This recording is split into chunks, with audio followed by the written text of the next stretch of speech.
And it is that time of year when people start thinking about spring cleaning and spring allergies, but there are some surprising things in our home that actually might be making us sick.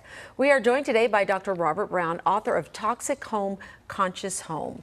Thanks so much for coming in today. And I was just fascinated going over some of the things that you're talking about before we actually met today. So I'm curious as to what inspired you to write this book. Well, I'm a radiologist. I've been practicing for over 25 years. And I've been seeing people get sicker and sicker over the decades with conditions that I really think are preventable. And this is my way to try to teach the public at large how to clean up their lifestyle and get onto a healthier track.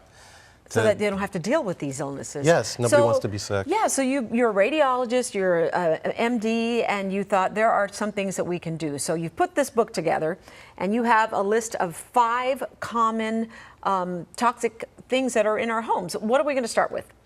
Well, the book is arranged into 3 different sections. So those things that we can't live without as physical beings. We need water, air, and food. So the first thing is the water bottles and sources of water.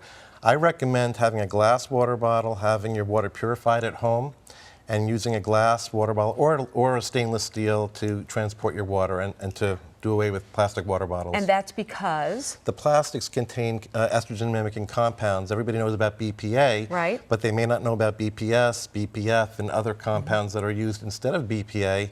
The bottle can be labeled BPA-free, but still have chemicals in it that can leach into the water and cause estrogen-mimicking effects on the body. And when you say estrogen-mimicking effects, why should I care about that? Why is that bad for my health?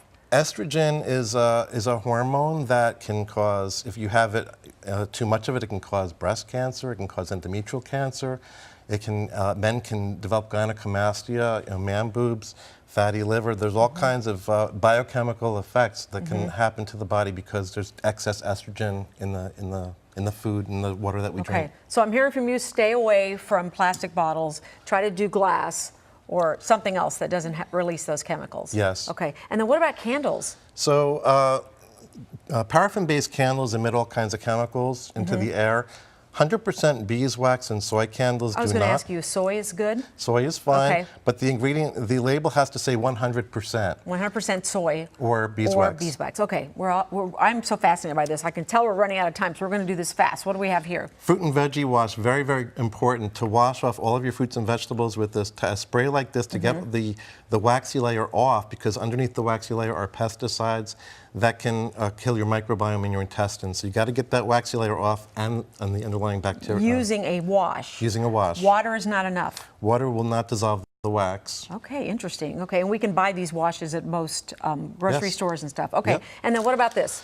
Unbleached parchment paper is a wonderful physical barrier between aluminum foil and saran wrap or any other type of plastic wraps that people coat their food with to store it. The plastic wraps and the aluminum foil can leach chemicals and compounds into the food that they're protecting. Wow. And so this will prevent that from happening. Wow, okay. And then you know what? We have one more chance here for one more. Let's get this in. I recommend unbleached paper products. Unbleached. Unbleached paper products. The bleaching process puts chemicals into the paper, and you can absorb that through your skin. It can get into your food if you coat your food with this, and so definitely unbleached paper products. Okay.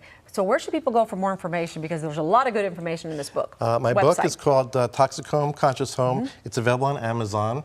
My website is robbrownmd.com. And, very good. Toxic Home, Conscious Home. Thank you so much, Doctor. It was great to have you in here. I can't wait to read the rest of your book. We appreciate you coming in. Thank you so much. And coming up, Oscar-nominated director Jason Reitman joining Jake Hamilton in the Fox 32 News studio, which was a thrill for Jake, of course.